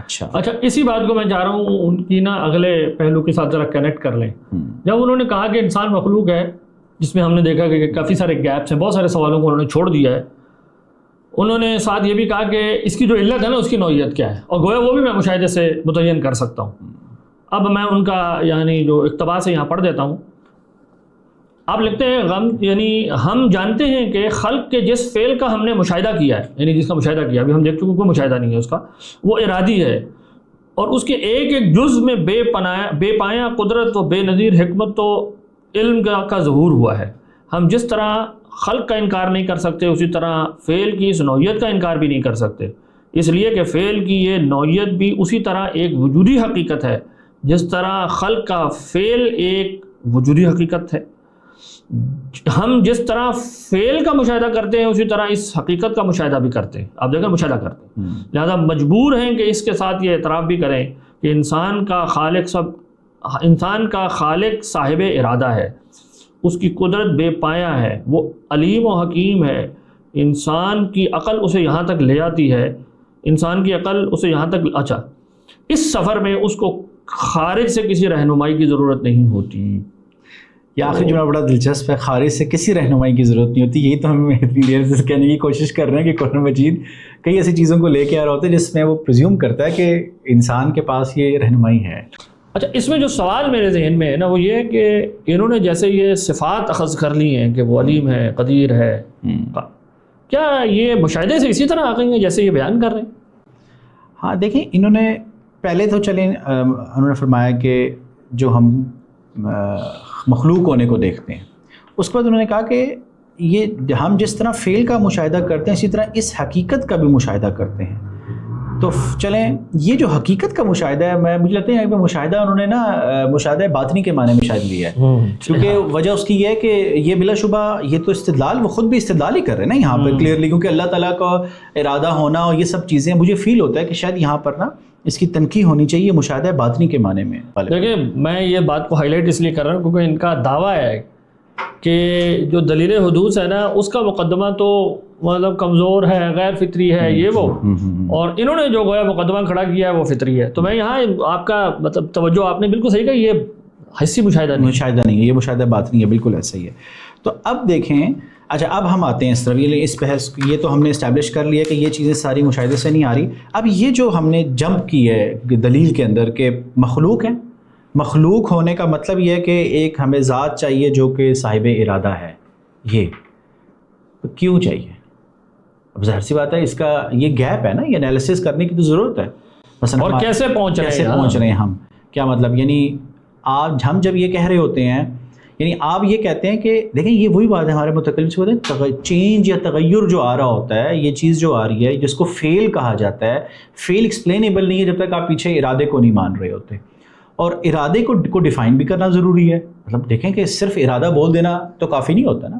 اب ہمارے ہاں باقاعدہ یہ بحث کی جاتی ہے کہ ارادہ جو ہے وہ پریفرنس کا نام ہوتا ہے. پھر آپ دیکھیں یہی سے سوال پیدا ہوتا ہے کہ پریفرنس جو ہوتی ہے وہ اب پریفرنس کون سی ذات دیتی ہے؟ وہ ذات دیتی ہے جس کے پاس علم ہوتا ہے. یعنی ہمارے ہاں معتزلہ ہوں یا ہمارے ماتریدی حضرات, انہوں نے فعل کو پوری طرح انالیسس کر کے بتایا ہے کہ فعل کے لیے آپ کو ارادہ چاہیے, قدرت چاہیے اور علم بھی چاہیے. وہ کہتے ہیں یہیں سے سب چیزیں جو ہے نا کرولری کے طور پہ نکل آتی ہیں. تو یہ جو چیز ہے کہ فعل یعنی ہمارا جو ان کے بقول مشاہدہ ہے جس چیز کا, اس کی بنیاد پہ ہمیں خدا کی ضرورت ہے. اس کو جب تک آپ مزید تجزیہ کر کے عقلی مقدمات کی بنیاد پہ اسٹیبلش نہیں کرتے تو تب تک ہم صاحب ارادہ ذات تک نہیں پہنچ سکتے. بالکل ایسے ہی. اچھا دیکھیں اس میں بہت بڑا جو گیپ مجھے نظر آتا ہے نا وہ یہ ہے کہ ارادہ تب تک ثابت نہیں, یعنی فعل تب تک ثابت نہیں ہو سکتا جب تک کائنات حادث نہ ہو. یہ ہمارے ہاں چوٹی کی بحث ہے, آپ کو پتہ ہے امام غزالی نے جو تحفۃ الفلاسفہ میں بحث کی ہے وہ یہی ہے کہ جب کائنات قدیم ہو تو قدیم چیز واجب الوجود ہوتی ہے, چاہے آپ اس کو کہیں لیائی نہیں یا لگائی, یہ بات کی بحث ہے. وہ صرف ہوتی ہے, اور جو صرف ہوتا ہے وہ کسی فعل کا اثر نہیں ہو سکتا. یہ بات تو طے ہے, قدیم فعل کا اثر نہیں ہوا کرتا. تو امام غزالی انہیں کہتے ہیں کہ جب تم نے کائنات کو قدیم مان لیا تو فعل کیسے اسٹیبلش کریں گے کہ کسی نے عدم کو وجود کو عدم پر ترجیح دی ہے. جب تک یہ پریفرنس ثابت نہیں ہوتی ارادہ ثابت نہیں ہو سکتا. تو وہ تو کہتے ہیں کہ یہ تو ختم ہو گئی بحث. تو پوائنٹ میں کہنا یہ چاہ رہا ہوں کہ یہ جو قدم اور حدوث کی بحث ہے, یہ ارادہ ثابت ہے یا نہیں اس کی بحث ہے. تو یہ اس طریقے سے جیسے یہ انالیسس کر رہے ہیں کہ بس میں نے یہ دیکھ لیا ہے اور یہ بھی دیکھ لیا ہے, یہ تو مطلب ایسا لگ رہا ہے کہ جو اصل بحثیں ہیں وجہ استدلال جس کو ہمارے یہاں کہتے ہیں وہ انہوں نے بالکل چھوڑ دیا ہے اور مطلب یہ نتیجے تک پہنچ گئے. یعنی آپ نے جو وجہ استدلال والی بات کی نا, اس میں ایڈ آن کروں گا کہ غامدی صاحب کی جب گفتگو ہوئی اس پہ رجم کے مسئلے پہ, اس پہ علماء نے جواب دیا, انہوں نے روایات ساری اکٹھی کی, انہوں نے کہا یہ روایت یہ. غامدی صاحب نے اس کا نہیں کہا تھا کہ بھائی روایات اکٹھی کر دینے سے کچھ نہیں ہوتا, وجہ استدلال اصل ہے. میرے سسٹم کے مطابق آپ آئیں گے, میں ان کا استدلال کر کے اس کو کسی اور طرح دیکھتا ہوں, وہ بات ہی ریلیونٹ ہو کر رہ جاتی ہے. یعنی ہمارے ہاں یہ آیت پڑھ دینا یا حدیث پڑھ دینا, آپ کو پتہ ہے کہ یہ کوئی بہت بڑی علمی ایکٹیویٹی نہیں شمار ہوتی. اصل جو علمی ایکٹیویٹی ہوتی ہے کہ آپ آیت یا آپ حدیث لائیں, آپ اس میں وجہ استدلال بھی بتائیں. یہی چیز یہاں پر بھی ہے کہ وجہ استدلال کو بیان کرنا ضروری ہے. اچھا, اب اسی سے آپ دیکھیں کہ آپ نے جو بھی بات کی نا کہ جو قدم اور حدوث اصل ہے, اسی کے ساتھ ہمارے ہاں سیکنڈری کازز کا بھی چیز جڑی ہے کہ اگر ہم یہ مان لیتے ہیں کہ یہ کائنات جو ہے یہ قدیم ہے یا اس کا مادہ قدیم ہے اور یہ صرف فارمز جو ہیں چینج ہو رہی ہیں, تو پھر ہمیں کوئی پرابلم نہیں ہے اس چیز کو مان لینے میں کہ کائنات کے اندر جو ہے سیکنڈری کازز موجود ہیں اور ایک چیز دوسری اس کو ٹریگر کر رہی ہے, دوسری چیز تیسری اس کو ٹریگر کر رہی ہے, تیسری چوتھی کو ٹریگر کر رہی ہے. اب ہم نے قدم عالم کو مان لیا تو پھر اب ہمیں اس میں کوئی پرابلم نہیں, ہم مانیں کہ کائنات تو ہمیشہ سے ہے, تو چیزیں کاز ٹریگر ہو رہی ہیں, ایک کاز ہے ایک ایفیکٹ ہے, ایک کاز ہے ایک ایفیکٹ ہے, کیونکہ ہم پہلے سطح پہ یہ چیز ایکسیپٹ کر چکے ہیں کہ کائنات ایک ایسی ہے جو کسی کاز کا ایفیکٹ نہیں ہے.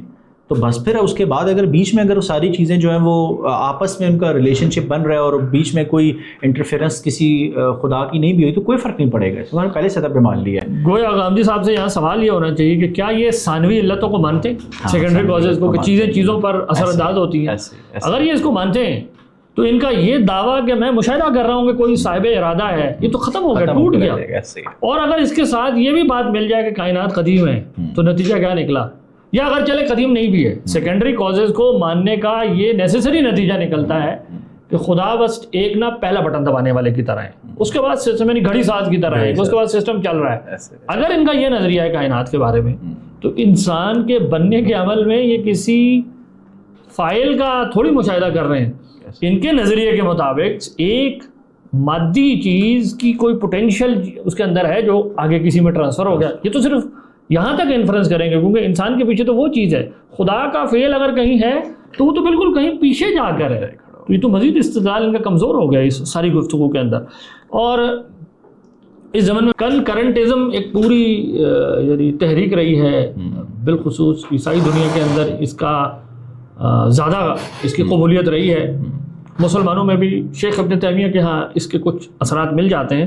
وہ کیا کہنے کی کوشش کرتی ہے, کیا غامدی, یعنی ہم سوال غامدی صاحب سے یہی پوچھ رہے ہیں کہ ثانوی علتوں کا کون سا ماڈل لے رہے ہیں, مسلم فلسفہ والا یا یہ جو دوسرا میں جس کا ذکر کر رہا ہوں اس کا؟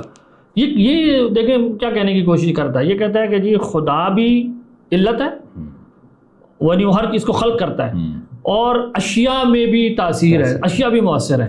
تو گویا ان کا خیال یہ ہوتا ہے ان فلسفے والوں کا کہ ہمیں وہ فرسٹ موور جو مطلب کلاک میکر گاڈ ہے نا, اس سے کسی طرح الزام سے بچنے کے لیے ہم دونوں چیزوں کو جمع کر لیتے ہیں.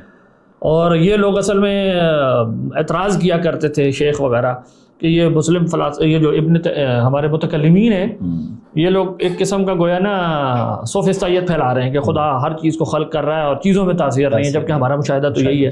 تو ان کا خیال تھا کہ اس نظریے سے نا ہم یہ دونوں چیزوں کا فائدہ اٹھا لیں گے کہ چیزوں کی تاثیر بھی ثابت ہو جائے گی اور خدا کا خالق ہونا بھی براہ راست ثابت ہو جائے گا. کیا غامدی صاحب اس کے قائل ہیں؟ اگر فار ایگزامپل اس کے قائل ہو کوئی شخص تو بھی سوال ہے کہ کیا یہ کوئی سسٹینیبل فلسفی ہے؟ یہ تو تضاد ہے, ایک علت کے ایک ایفیکٹ کے دو علتیں نہیں ہو سکتی, یہ بات تو طے ہے.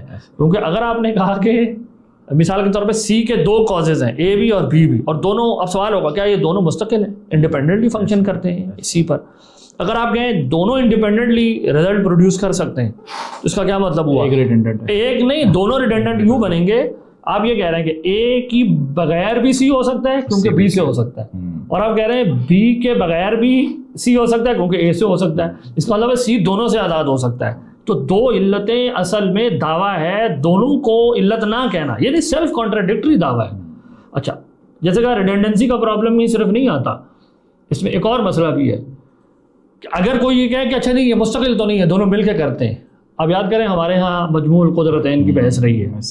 اگر دونوں مل کے کرتے ہیں تو اس کا مطلب یہ ہوا کہ خدا کی قدرت انڈیپینڈنٹلی کام نہیں کر سکتی. اچھا پھر دو جب آپ کہتے ہیں نا دونوں مل کے بنتی ہیں تو مطلب یہ ہے کہ دونوں میں سے کوئی انڈیپینڈنٹ کاز نہیں ہے. کاز ایک ہی چیز ہے، وہ مجموعہ ہے جو ان کی حقیقت سے مل کے بن رہا ہے. تو پھر بھی ایک ہی کاز بنا، دو تو نہ بنے. اور ساتھ یہ خرابی بھی پیدا ہو گئی کہ خدا گویا کسی شے کا ساتھ ملنے کا محتاج ہے کہ جب وہ ملے گی نا اب اس کی قدرت اثر دکھائے گی ورنہ نہیں دکھائے گی. تو یا اس نظریے کے تحت جس کی ہم بات کر رہے ہیں یا تو یہ لازم آئے گا کہ خدا بطور علت ریڈنڈنٹ ہے، یا خدا بطور علت ریڈنڈنٹ نہیں ہے لیکن وہ محتاج ہے. بالکل کیا اس کو لے سکیں گے؟ اچھا اس میں اور بھی اس طرح کے یعنی پرابلمس کھڑے ہو جاتے ہیں کہ جب آپ کہتے ہیں کہ خدا کی قدرت بھی مؤثر ہے اور اشیاء کے پوٹینشلز بھی مؤثر ہیں، تو یہ ان معنوں میں بھی یعنی ایک متضاد بات ہے کہ قدرت کا تو مطلب یہ ہوتا ہے کہ دو سائڈ سے اس کا ایکول ریلیشن، اور پھر ارادہ آگے کیا کرتا ہے کسی ایک جانب کو ترجیح دیتا ہے. اگر خدا کا ارادہ ہر چیز کے ساتھ پریفرنس اسائن کرنے کا ریلیشن رکھتا ہے تو بس سیکنڈری کوزیلٹی تو نام ہے، کوئی چیز ہی نہیں ہے. ہر چیز کو خدا براہ راست اس کے ساتھ ریلیشن رکھا ہوا ہے. اور اگر آپ کہیں نہیں سیکنڈری کوزیلٹی واقعی کچھ ہے کہ ایک چیز دوسرے کو امپلائی کرتی ہے، اس پر مؤثر ہے، نیسیسیٹیٹ کرتی ہے، تو خدا کی قدرت پھر ہر چیز سے نہیں جڑی ہوئی. یعنی خدا کی قدرت کو پھر ہر چیز سے جوڑنا ایک نام ہے.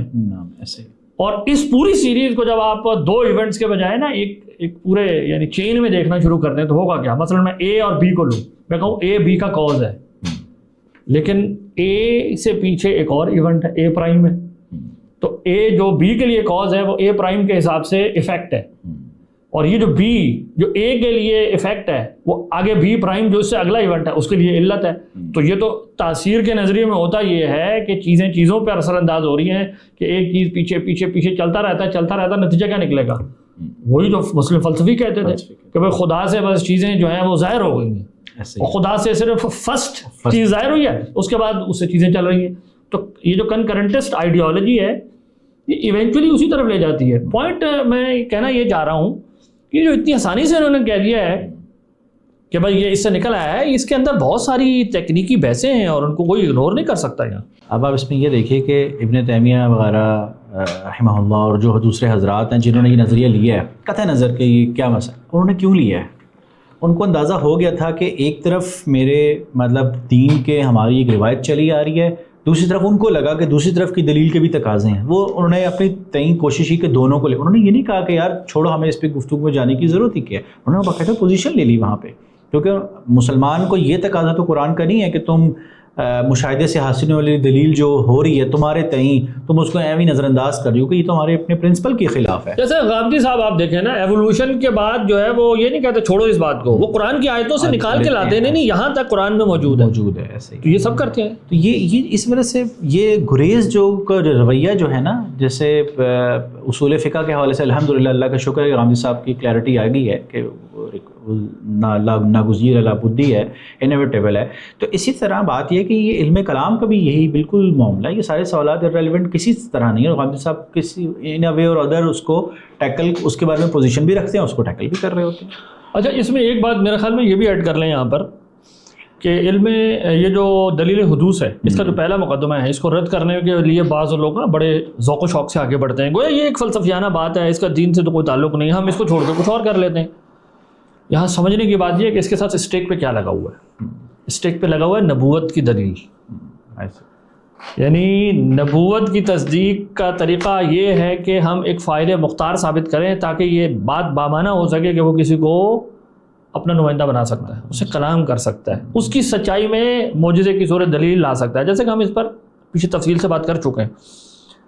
تو اگر کائنات قدیم ہے تو نتیجہ کیا نکلے گا کہ کوئی فائدہ مختار نہیں ہے. اور آپ دیکھیں مسلم فلسفیوں کو یہ مشکل پیش آئی جب انہوں نے کائنات کو قدیم مان لیا، واجب لغیرہ ہی کہا، ایسے ہی تو انہیں وحی کی تشریح کا وہ طریقہ سمجھ نہیں آیا جو ہم کرتے ہیں کہ اللہ تعالیٰ گویا حدوث کی عمل کے طریقے سے براہ راست کسی سے کلام کر لیتے ہیں. ان کے ہاں تو یہ تغیر ہے خدا کے اوپر ثابت ہو جائے گا، بڑے مسئلے پیدا ہوں گے. تو انہوں نے وحی کو بھی اور طرح سے انٹرپریٹ کیا. پھر آپ دیکھیں انہوں نے معجزے کی بھی اور طرح سے تشریحات کی. ہمارا طریقہ نہیں ہے ان کا کہ یہ گویا کو فزیکل لاز کے اندر کی کوئی چیز ہے، یہ ان کے سسٹم کے اندر نیسیسری ہو جاتا ہے کہ وہ اس کو ایسے ہی ایکسپلین کریں، سیکنڈری کازیلٹی کے اندر کہیں فٹ کر لیں. اور آپ دیکھیں کہ امام رازی نے نہایت العقول میں اس بات کو واضح کیا ہے کہ جن لوگوں نے یہ کہا، مسلم فلاسفہ کے بارے میں وہ کہتے ہیں، جن لوگوں نے یہ کہا کہ کائنات قدیم ہے، ان کے اوپر نبوت کے اس بات کا دروازہ بند ہو گیا. وہ نہیں ثابت کر سکتے پھر کہ خدا اس طریقے سے اس کیفیت پر جس پر ہم اب آپ اس کو یوں سوچیں کہ نبی ہونے کا کیا مطلب ہے، نبوت کا کیا مطلب ہے. وہ جو مسلم فلسفی کہتے ہیں یا وہ جو ہم کہتے ہیں، قرآن کے اندر کس کا تقاضا بیان ہوا ہے. تو یہ بحث آپ جا کے دیکھ لیں، پھر اسی سے جڑی ہوئی ہے، کائنات قدیم ہے، سیکنڈری کازیلٹی ہے یا نہیں ہے، وغیرہ وغیرہ وغیرہ. تو کیسے اگنور کر سکتے ہیں ان چیزوں کو اتنی آسانی سے ہم. اور پھر اس میں یہ دیکھیں کہ جب ہم نے کائنات کو قدیم مان لیا، اب ایک صورت یہ ہے کہ یار ہو سکتا ہے ہو سکتا ہے نہ ہو. آپ کو پتہ ہے یہ دلیل نہیں ہوتی. دلیل وہ ہوتی ہے نیسیسٹی. جیسے عامر صاحب بھی دلیل کو جو بیان کرتے ہیں وہ ایسے مقدمہ جو لزوم پیدا کر دیتے ہیں. آپ اگر کوئی بندہ یہ کہے کہ ٹھیک ہے میں کائنات کو قدیم مان لیتا ہوں اور ساتھ میں یہ بھی مان لیتا ہوں کہ ٹھیک ہے اللہ کی ذات جو ہے نا فاعل مختار ہے، تو کیا فرق پڑ گیا. حالانکہ اس سے آپ یہ کہنا چاہ رہے ہیں ہو سکتا ہے، لیکن کیا آپ کی دلیل سے وہ نیسیسیٹیٹ ہو رہی ہے؟ اگر نیسیسیٹیٹ نہیں ہو تو برہان کے درجے بھی نہیں پہنچ رہی. بالکل ضروری ہے، یعنی گیپس نہیں چھوڑے جا سکتے. اچھا، جیسے ان کی اس دلیل پر ہم یہ گفتگو کر چکے ہیں، ان کے اس مقدمے پر ان کا یہ بھی کہنا ہے کہ بھائی دلیل حدوث کہ تو دو ہی چیزیں تھیں، اگرچہ یہ بذات خود بہت اوور جنرلائزیشن ہے. آپ کو پتہ کہ دلیل حدوث یعنی علم کلام بس دو چیزوں کا نام ہے، ایک دلیل حدوث کا اور ایک جو ہے ذات و صفات کی بحث کا. چلے ہم لے لیتے ہیں اس کو. ایسے قرآن کے بارے میں بعض لوگ کہتے ہیں قرآن کو ایک لفظ میں بیان کرو نا، تو وہ پھر کوئی ایک بیچ میں چیز لیتے ہیں، لیکن جب اس کو کھولنے لگتے ہیں تو وہ ہو جاتا ہے، پوری کائنات ہوتی ہے. تو ٹھیک ہے. اب انہوں نے جو دوسرا مسئلہ لیا ہے دلیل حدوث پر، تو ہم تبصرہ کر چکے ہیں ان کے تبصرے پر.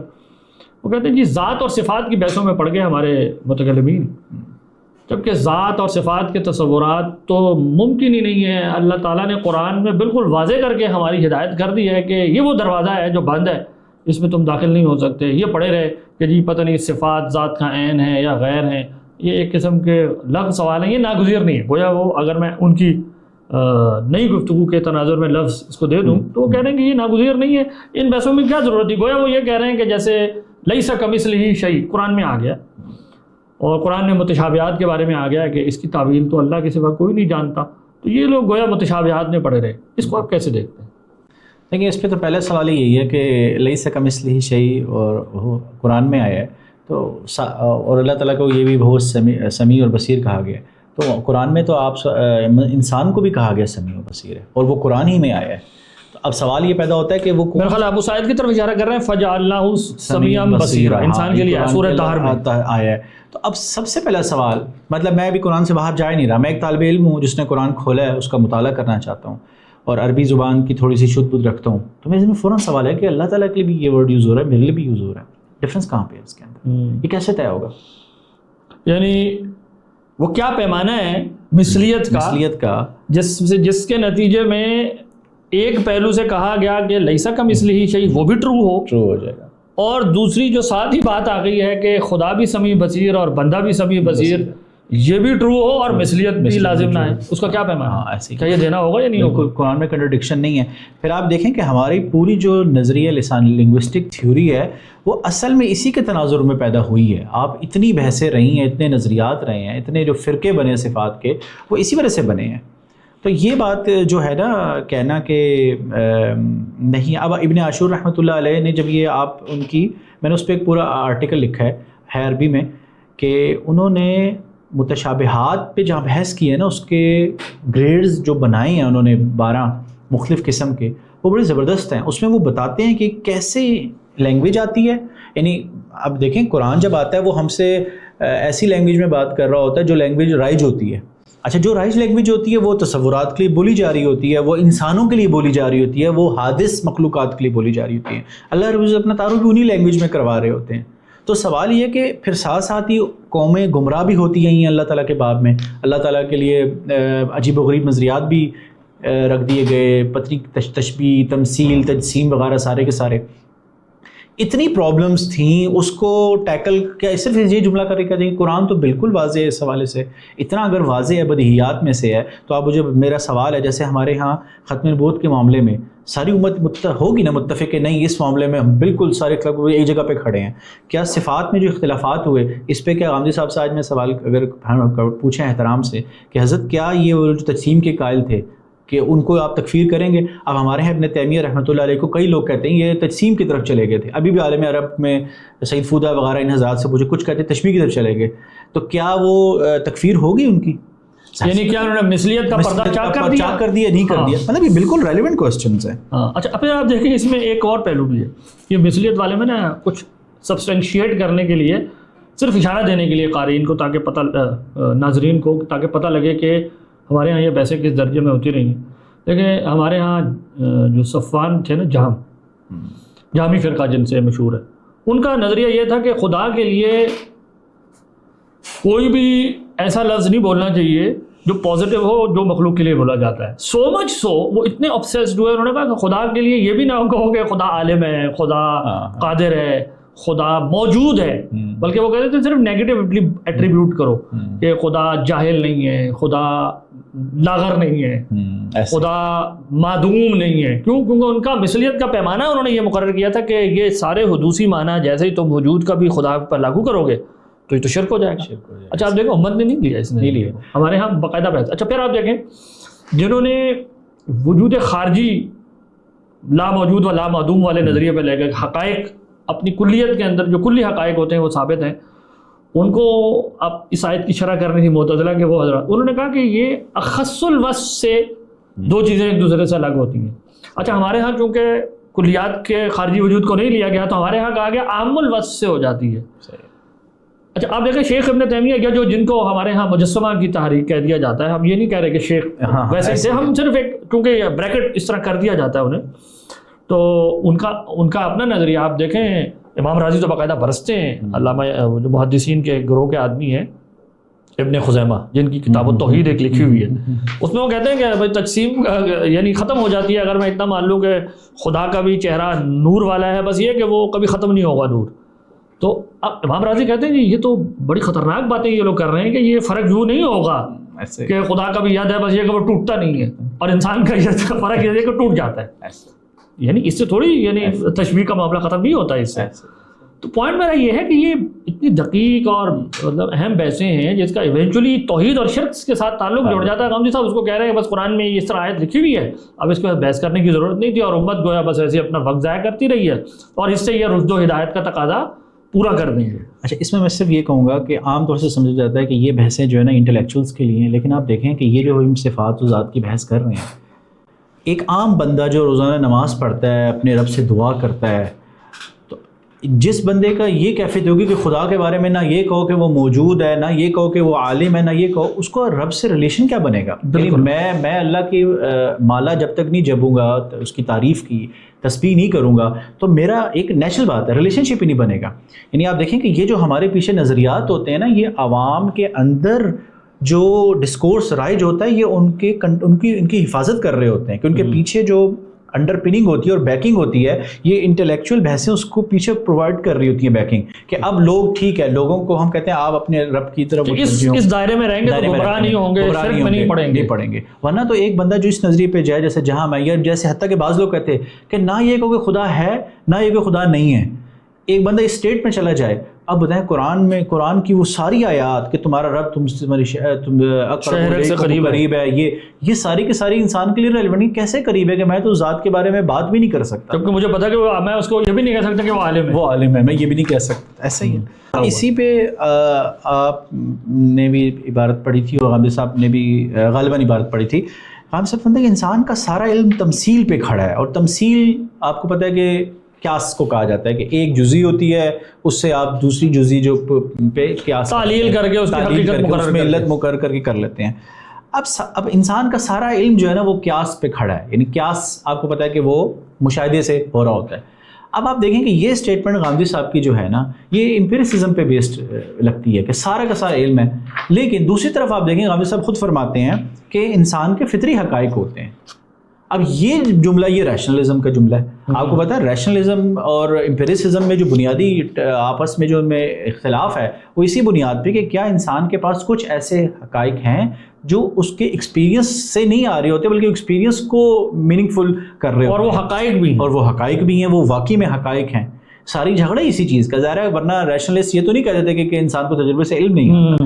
تو اسی وجہ سے غامدی صاحب کا یہ جو چیز ہے یہ ان کو کلیئر کرنی چاہیے میرے خیال سے. یہ اپیرنٹلی یہ کنٹراڈکٹری لگ رہی ہے. اس میں ایک چیز یہ بھی لے لیں, اسی سے متعلق ہے. ابھی جیسے ہم نے آیت لیسا کمثلہ شیء اس سے بات کی, اس میں یہ سوال بھی پیدا ہوتا ہے کہ یہ جو آیت متشابہ ہے جس کو یہ کہہ دیتے ہیں کہ یہ بالکل واضح ہے, اس میں پہلا میرے ذہن میں تو یہ سوال آتا ہے کہ اس آیت میں یہ کہاں لکھا ہوا ہے کہ اللہ تعالیٰ کی صفات سے متعلق ہے یہ آیت. اس آیت میں تو آپ سورہ آل عمران کی وہ آیت پڑھ لیں, اس میں کہیں بھی نہیں آیا یہ. اس میں کہا کہ کچھ امور وہ ہیں جو محکم ہیں, کچھ وہ ہیں جو متشابہ ہیں. کون سا معاملہ متشابہات میں سے ہے یہ تو قرآن کی اس آیت میں نہیں لکھا, اور کسی بھی آیت میں نہیں لکھا ہوا. یہ کہاں سے طے ہو رہا ہے؟ آیت سے تو نہیں طے ہوا. اس کا مطلب کچھ عقلی مقدمات ہیں آپ لا کے اس کے ساتھ جوڑ رہے ہیں کہ خدا کے بارے میں یہ نہیں ہونا چاہیے, یا میں نے لیسا کمثلہ شیء سے یہ آیت کی بنیاد پر یہ استدلال کر لیا کہ یہ متشابہ ہونا چاہیے. اور ہم دیکھ چکے ہیں کہ اس میں کتنے سوال ہیں, جب آپ ان کے جواب دے لیں نا, مثلیت کا پیمانہ مقرر کر لیں, پھر اس کا مطلب ہے یہ طے ہوگا کہ کیا چیز متشابہ ہے اور کیا نہیں ہے. تو یہ تو کوئی اتنا اسٹریٹ فارورڈ تو نہیں ہے. تو دیکھیں ہمارے ہاں متکلمین کا تو بالکل واضح موقف ہے نا, وہ کہتے ہیں حدوث پیمانہ ہے. حدوث پیمانہ ایسے جب حدوث رفع ہو گیا اب مثلیت ثابت نہیں ہو سکے گی اگر میں وہ لفظ خدا کی بارگاہ میں بھی بول دوں کسی ایسی حقیقت کے اوپر جو حدوث کے پہلو کو نہ لیے ہو. غامدی صاحب کا کیا پیمانہ ہے؟ حدوث کو تو نہیں لے رہے نا, یہ کہہ رہے ہیں دلیل حدوث تو کمزور ہے, ذرا لیں. اچھا اب میں آپ کے سامنے ان کی ایک عبارت پڑھتا ہوں تو آپ پہچان جائیں گے کہ یہ کن کی فکر سے بظاہر متاثر ہے. یعنی متشابہات کے ضمن میں وہ لکھتے ہیں, محکم اور متشابہ کے ضمن میں آپ لکھتے ہیں یہ بات ہی صحیح نہیں ہے کہ محکم اور متشابہ کو ہم پورے یقین کے ساتھ ایک دوسرے سے ممیز نہیں کر سکتے, یا متشابہات کا مفہوم سمجھنے سے قاصر ہیں. قرآن کی وہ سب آیتیں محکم ہیں جو جن پر اس کی ہدایت کا مدار ہے, اور متشابہات صرف وہ آیتیں ہیں جن میں آخرت کی نعمتوں اور نقمتوں میں سے کسی نعمت اور نقمت کا بیان تمثیل اور تشبیہ کے انداز میں ہوا ہے, یا اللہ کی صفات و افعال اور ہمارے علم اور مشاہدے سے ماورا اس کے کسی عالم کی کوئی بات تمثیلی اسلوب میں بیان کی گئی ہے. اب آپ ذرا دیکھیں, ان کے الفاظ عربی مبین ہی کے الفاظ ہیں, اور ان کے معنی بھی ہم بغیر کسی تردد کے سمجھتے ہیں. ہاں یہ ضرور ہے کہ ان کی حقیقت ہم اس دنیا میں نہیں جان سکتے. اچھا یہ کس کا اثر ہے؟ یہ شیخ ابن تیمیہ جو ہے نا تدمریہ میں اور بعض جگہوں پر انہوں نے باقاعدہ اس پہ بحث. سب سے پہلی بات آپ دیکھیں کہ یہ خود بہت لوڈڈ اسٹیٹمنٹس ہیں ان کی. جیسے آپ دیکھیں کہ اس کے اندر وہ کہہ رہے ہیں کہ قرآن مجید کے اندر کچھ سیکنڈری آیات ہیں اور کچھ دوسری آیات ہیں. پھر آپ یہ طے کرنے جاتے ہیں کہ اس میں سے کون سی امور ہیں جو ہدایت کا دار و مدار ہے, یہ کہاں سے آ رہا ہے. گویا اللہ تعالیٰ کی صفات کے بارے میں کیا تعلق رکھنا, یہ تو ہدایت سے متعلق ہی نہ ہو. ایسا ہی ہے ان کے نظریے میں تو یہ بن گیا. یہ نتیجہ تو بظاہر ہے اپیرنٹلی یہ نکل رہا ہے. ابن تیمیہ نے وہ دیکھیں وہاں پہ واضح کیا کہ انہوں نے اپنے اس پرابلم کو سارٹ آؤٹ کرنے کی کوشش اس طرح کی تھی کہ کچھ چیزیں ایسی ہوتی ہیں, ایک تعلق عمل کے ساتھ ہوتا ہے, نماز پڑھنی ہے تو کہتے ہیں کہ اس کی کیف آپ کو پتہ ہونی چاہیے, اور کچھ چیزیں ایسی ہوتی ہیں جن کا صرف علم کے ساتھ ہوتا ہے, اس کے لیے کیف ضروری نہیں ہوتی, اس کے لیے صرف معنی جان لینا ہی کافی ہوتا ہے. وہ اس کی مثال ہوتی ہے کہ قرآن مجید میں اللہ تعالیٰ نے بہت سی نعمتوں کا بیان کیا ہے, اور ساتھ کہہ بھی دیا ہے کہ اس میں وہ چیزیں جو نہ لا عین رات ولا اذن سمعت ولا خطر بقلب بشر, اس کے بارے میں یہ آ گیا. اسی طرح اللہ رب العزت کے جو ڈیوینٹی سے متعلق معاملات ہیں, الہیت سے متعلق معاملات ہیں, اس کا بھی یہ سارے کے سارے معاملات ہیں. تو یہ ابن تیمیہ جو تھے نا وہ انہوں نے اس چیز کو یوں کیا. اچھا اس میں آپ دیکھیں نا, اس میں آخری پہلو یہ بھی ہے جو آخر میں انہوں نے لکھا ہے کہ یہ تو اللہ تعالیٰ کے لیے ایسے الفاظ آ گئے ہیں جس میں تشبیہ و تمثیل کی مثلا یاد آ گیا, کہیں اللہ تعالیٰ کے لیے آنکھ عین کا لفظ آ گیا ہے, کہیں حدیث میں نزول کا لفظ آ جاتا ہے کہ اللہ تعالیٰ نزول فرماتے ہیں آسمان کی طرف. وہ کہہ رہے ہیں یہ ان کے عربی زبان کے لفظ ہیں, ہمیں معنی پتہ ہے. مطلب یعنی ہم ان سے پوچھیں کہ بلا تردد ان کو اس کا کون سا اللہ کے نزول کا کون سا معنی انہیں پتہ ہے, ذرا ہمیں بتا دیں.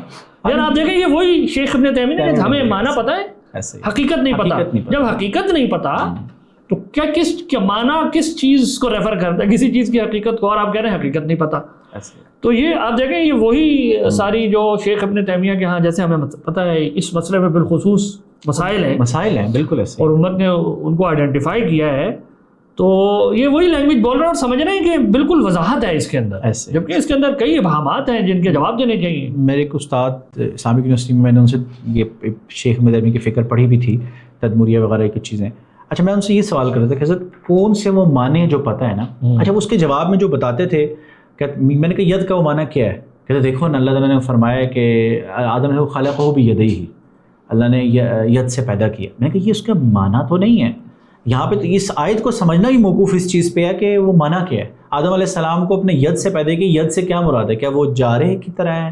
نعوذ باللہ، یعنی کسی جسم کا کوئی جز ہے اس طرح ہے. اب یہ ساری کی ساری آیات آپ کو پتہ ہے کہ یہ یہاں پر یعنی یہ ہمارے یہاں پہ بڑی ریلیونٹ وہ بات ہوتی ہے ہمارے متکلمین کی کہ ان آیات کے یا تو میننگ لوٹ رہے ہوتے ہیں قدرت صفات ذاتیہ کی طرف لوٹ رہے ہوتے ہیں یا پھر صفات فعلیہ کی طرف لوٹ رہے ہوتے ہیں. اللہ تعالیٰ نے پیدا کیا، فعل ایک اس کے ساتھ آ رہے ہیں کسی نہ کسی طرح. لیکن ہم اس بحث میں نہیں جاتے. لیکن یہ کتنی پرابلمز ہیں اس کے بغیر. قرآن کی دیکھیں، قرآن کی یہ آیت بھی ہے. اب آپ دیکھیں وہ ہمیں الزام یعنی ہمیں سے متکلمین کو الزام دیتے ہیں، کہتے ہیں قرآن میں تثنیہ کا صیغہ ہے، اب تم ید کو قدرت کے معنی میں تو کہ اللہ کی دو قدرتیں ہیں. اب یہ قرآن کی آیات اس کے بغیر یہ چیزیں کیسے طے ہوں گی؟ اچھا اس میں ایک اور دلچسپ پہلو بھی ہے مفتی صاحب، اور وہ یہ کہ غامدی صاحب ایک طرف یہ کہتے ہیں کہ اللہ کی ذات کا تو کوئی تصور ہم نہیں رکھ سکتے، محال ہے، لیکن اس کی صفات کا کوئی نہ کوئی ادراک ہمیں ہے، اس لیے کہ اللہ کی صفات کا انسان پر کچھ پرتو ہے. اب آپ کو پتہ ہے یہ شیخ ابن عربی کی جو وجودی فکر ہے اس سے بوروڈ لینگویج ہے، لیکن میں اس کو فی الحال یہاں اگنور کرتا ہوں. اس میں سمجھنے کی بات کیا ہے، ہمارے ہاں یہ بحث رہی کہ کیا صفات ذات کا عین ہے یا عین نہیں ہے. غامدی صاحب جو خود یہ کہہ رہے ہیں کہ صفات کا تو کچھ علم رکھتا ہوں ذات کا نہیں رکھتا، یہ اس بات کو نیسیسیٹیٹ نہیں کر رہا کہ یہ مانتے ہیں کہ صفات ذات پر زائد ہیں، کیونکہ اگر وہ بالکل عین ہو تو دو چیزیں عین تب ہوتی ہیں کہ جو ایک کے لیے حکم ثابت ہو وہ دوسرے کے لیے بھی ثابت ہو، وہ دونوں آٹومیٹکلی تبھی وہ عین بنتی ہیں. اور ہمارے ہاں دیکھیں جو لوگ عین کہا کرتے تھے ان پر اشاعرہ اور ماتریدیہ کا ایک اعتراض یہی تھا کہ تم دونوں کے احکام فرق کرتے ہو.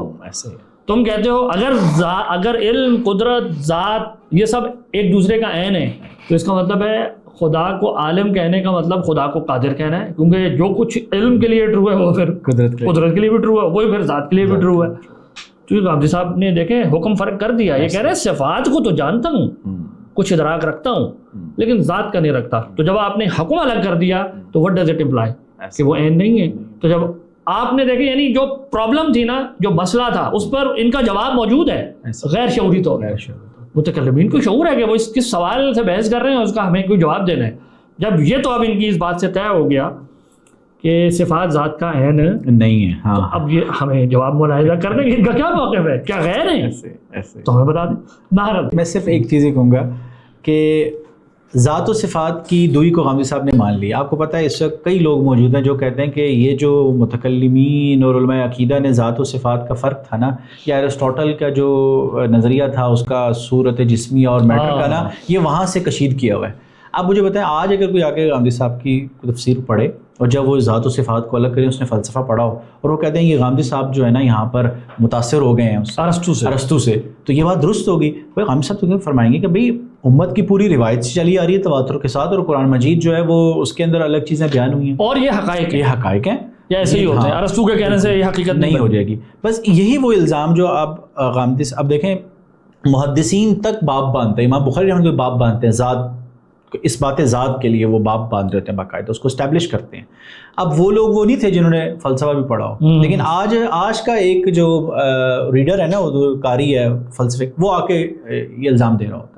بس یہی وہ چیز ہے جو ہمیں سمجھنے کی ضرورت ہے کہ اس طرح آپ بیٹھ کے تو کوئی بھی تھوڑی سی یکسانی کسی بھی چیز میں دکھائی جا سکتی ہے.